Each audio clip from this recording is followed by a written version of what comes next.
professionals. So I don't mean to dismiss that, but we are not producing enough dozens or hundreds of 18, 19, 20-year-old players that are competing for those national team spots at a rate that much smaller countries are doing. Germany has their second, third, fourth team is probably better than our first team.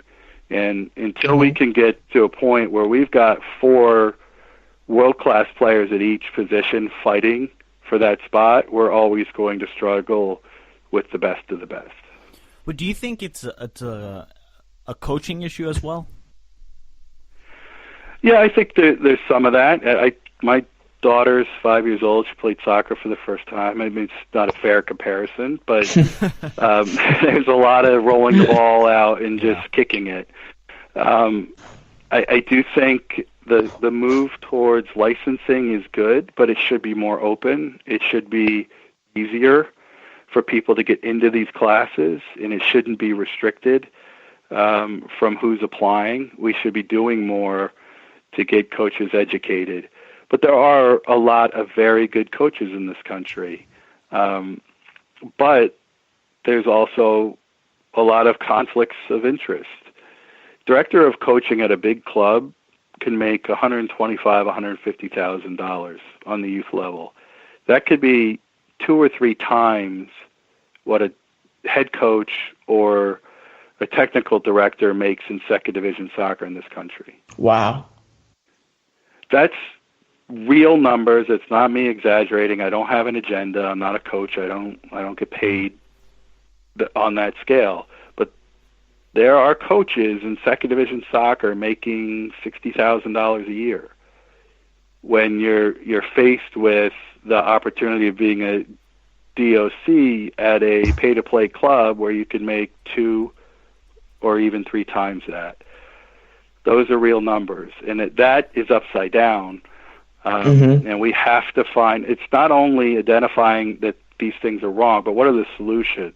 How do we get revenue in? How do we change the revenue flow so we start fixing some of these things so we don't have breaks in the process? No, yeah, Eric, that's a really valid point. I mean, even at the, I want to say at the high school level, you see something like that. I don't know, Steven, if you remember when we had our discussion with Fred Kaiser. Yes. He mentioned that an associate high school coach can make more than a Division II and Division III head coach at a college. So, I mean, I think it's across the board very interesting how that shakes up. And it's also it's interesting to see that the coaching licenses, it's for some people it's really hard to get, and also it takes a lot of compensation compared to what you have to pay maybe to get a license in a different federation. Over here it seems very expensive and very exclusive at times. Do you agree with that, Eric? Yeah, no, it's definitely the case. It shouldn't be as expensive as it is. There should be more access. Maybe that's part of growing and needing more instructors. I'm not sure. There are a lot of great people in the NSCAA that have dedicated their life to this sport. So I don't want to sound like I'm being critical to the coaches that coach our future coaches. But, you know, we're trying to point out challenges in I think in this presidential election, there are a lot of things that have been ignored over the last 10 to 20 years that we've got to put in front of people and find solutions. There is a big war chest, $150 million that U.S. Soccer is sitting on. You can't eliminate pay-to-play with that money, but you can start developing coaches better, making it easier, more affordable, more accessible, and you can help with scholarships, and you can help encourage player compensation, training compensation, and solidarity payments. We've got to get towards that over time. You can't you can't suddenly become England and move players through a pyramid overnight. But pay to play is going to stay in its dominant position until you can help offset some of the costs. It's very interesting, Eric. Now, I want to ask you something that's been on my mind for quite some time. Something Aman and I have talked off the mic quite a bit is with the promotion and relegation system. And now you've tweeted about saying how we should get closer to that. Maybe MLS developing a plan. I think you said 5-year time, which I think is very smart, and it just makes a lot of sense. Even if you extend it maybe to 10 years, but just get the ball moving on and having discussion. Seems like MLS is completely shut to it, but has there been any discussion between the NASL and the USL and maybe having some sort of promotion relegation within the bottom the bottom half of American soccer? Well, I know it's something that we at the Cosmos discussed, but this is where our system that we have is so dysfunctional. It might make sense to test it in lower divisions. I get that line of reasoning, but the business models between USL and NASL are so divergent, and the USL has this strategic partnership with MLS that having a conversation about pro-rel, most people say to me, and I get the instinct to say, all right, if you took the best, most professionally run USL teams and NASL teams and called them second division, and then everybody else was third, and there was a fourth, and the economies of scale are easier to manage, and you can do pro-rel within that system. Yeah, that sort of makes sense, but it also doesn't address the divergent business models, the pre-existing relationships that people have, MLS and USL. So, unfortunately, I think the court system, Miami and Kingston Sockade's complaint to the Court of Arbitration, our antitrust case, are probably the most effective tools to open that discussion. I don't think there's a negotiated path forward. That may change. Who knows what happens in the next couple of weeks or the next couple of months. But I think the assumption that there have never been conversations about how do we work better together is completely false. I know there have been meetings. People have tried to find common ground. It's not bared any fruit. Would the NASL, I mean, I know you don't speak for the NASL, but in your opinion, would they entertain something along the lines of maybe a partnership with what Peter Wilt is trying to build with his, I think, the NISA, and maybe, and like you said, start a lower division pyramid, maybe not including the USL because of their distinct mechanisms that they have and how different they are business wise from you guys.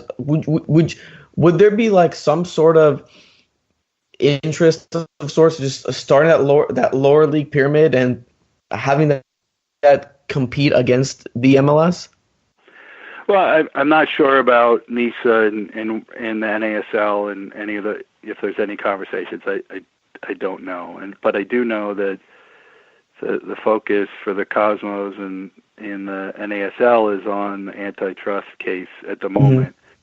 But as a soccer fan, so taking off my Cosmos hat for a second, what I'd like to see is a third division that's regional, that you've got the Northeast and the Mid-Atlantic and the Southeast and the Midwest, and sort of the way the PDL and the NPSL are broken down, but have that be a proper third division. The third division still has sanctioning requirements that I think stifle investment and growth.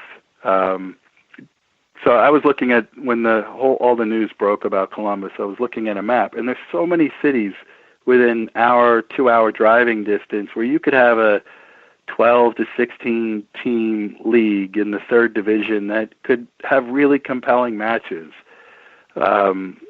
Cleveland, Columbus, Dayton, Cincinnati, Detroit. There's so many cities, and I'm leaving off half of them, that are within driving distance of each other, and you could have a really compelling third division, sort of like college sports, where you've got conferences that have history and rivalry, and there's a tribal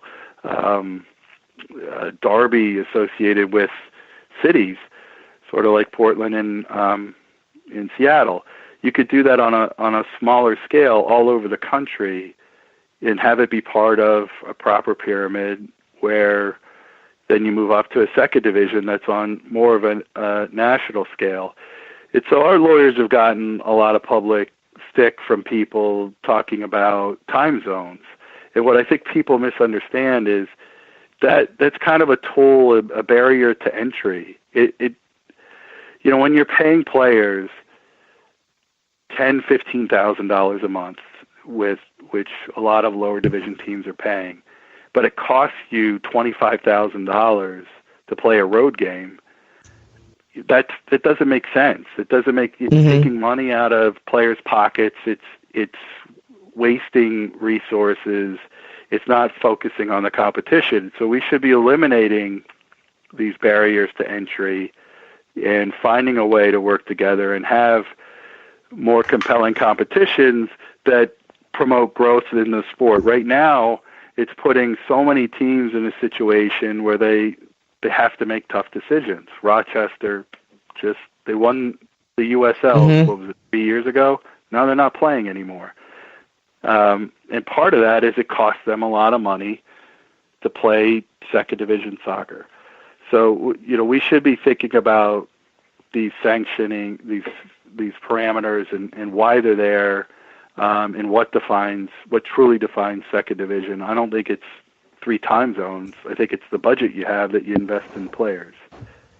Well, it's because you basically it sounds like you're kind of developing what I would equate to England as the conference, and then you would, I guess, be able with this regional be able to move up through the pyramid. Is that what my understanding is correct? So you could. Yeah, I think there's a lot to discuss there. It's not easy to take getting a bunch of people in a room and figuring it out, but that's what they have in Italy too. Yeah, and I feel like, I don't want to interrupt, but I feel like no, go ahead. With that, you develop more of the culture, and from my point of view as a first-generation American, that's the biggest missing link. Yeah, development, but it's the cultural aspect. I live up here in Madison, and let me tell you, there's nothing here close to soccer, but I see more soccer jerseys than any other outside of the state jerseys possible. I mean, you see all especially during the Champions League and all that, but when it comes to any MLS-related stuff, I've seen one jersey. But soccer among the young kids, or my age, Armand and I's age, it's there. Definitely. So we played a friendly game against Valencia in Regina, Saskatchewan. They built it was this summer, June or July, I forget when it was. But they built a beautiful new state-of-the-art stadium for their Canadian football team. We went up and played a friendly game there. There were 18,000 people there. I walked the building. Everybody had a soccer jersey on. Everybody. There were very few Cosmos and very few Valencia jerseys, but there was the German national team. There was Real Madrid, Barcelona, Manchester United. Everybody had a jersey on. Very few were Canadian and American teams. And so the market is strong, even in places like, you said Madison, is that Wisconsin? Yes, sir. Yeah, Madison, Wisconsin, great potential market. How many people go to Wisconsin football games on a Saturday? 80. I mean, the stadium is packed, 80,000 plus, Right. So if you had a professional soccer club, let's say it was third division, in a 5,000-seat stadium that was really tribal, hometown, Madison in its core, it would be supported. Same thing in Boise, Idaho, same thing in Regina, Saskatchewan. But now, we don't have a culture that encourages that. We have a culture that encourages markets like Nashville to start something out of scratch, to have a major league team,